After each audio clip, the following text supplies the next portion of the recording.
India एक देश जो तेजी से डेवलप हो रहा है, जहां हर कोने में इंडस्ट्री, इनोवेशन और एम्प्लॉयमेंट के नए अवसर जन्म ले रहे हैं। लेकिन सवाल यह है, क्या हमारे औद्योगिक पार्क तैयार हैं भविष्य की चुनौतियों के लिए? क्या निवेशक और उद्योगपति आसानी से समझ पाएंगे कि कौन सा पार्क सबसे बेहतर है? इस सवाल का जवाब देने के लिए अब आया है इंडस्ट्रियल पार्क रेटिंग सिस्टम 3.0, जिसे हाल ही में केंद्रीय वाणिज्य और उद्योग मंत्री पीयूष गोयल ने नई दिल्ली में लॉन्च किया है। IPRS यानी इंडस्ट्रियल पार्क रेटिंग सिस्टम औद्योगिक पार्कों की गुणवत्ता और क्षमता को मापने वाला एक स्टैंडर्ड है। इसका मुख्य उद्देश्य औद्योगिक निवेश में पारदर्शिता लाना और उद्योग को विश्वसनीय और प्रतिस्पर्धी बनाना है।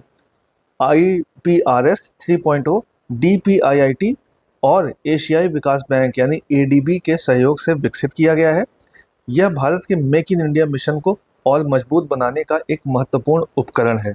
IPRS 3.0 में अब पारंपरिक मूल्यांकन के अलावा कई नई और आधुनिक विशेषताएं शामिल हैं, जिसमें पहली है सस्टेनेबिलिटी यानी पर्यावरणीय संतुलन को ध्यान में रखते हुए औद्योगिक विकास, जिसका उदाहरण है ऊर्जा बचाने वाली मशीनरी, अपशिष्ट प्रबंधन और जल संरक्षण।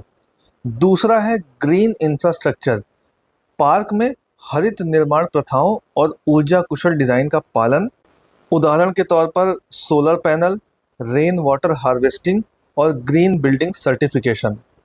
तीसरा है डिजिटलाइजेशन यानी स्मार्ट पार्कों की स्थापना, डिजिटल मॉनिटरिंग और डेटा आधारित निर्णय। इसका उदाहरण है online logistic tracking, ERP system और डिजिटल प्रशासन।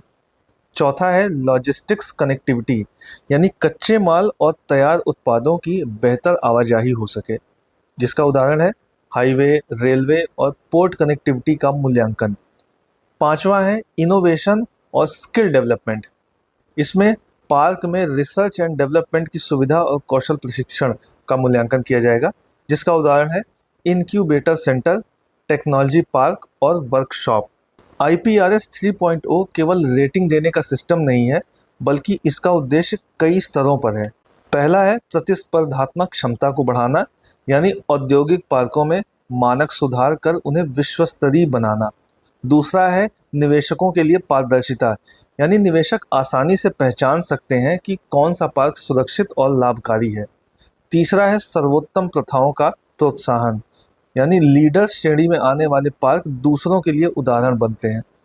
और चौथा है नीति निर्धारण में मार्गदर्शन यानी सरकार को पता चलता है कि कौन से पार्क को अपग्रेड करना आवश्यक है। IPRS 3.0 पार्कों को 3 मुख्य श्रेणियों में विभाजित करता है।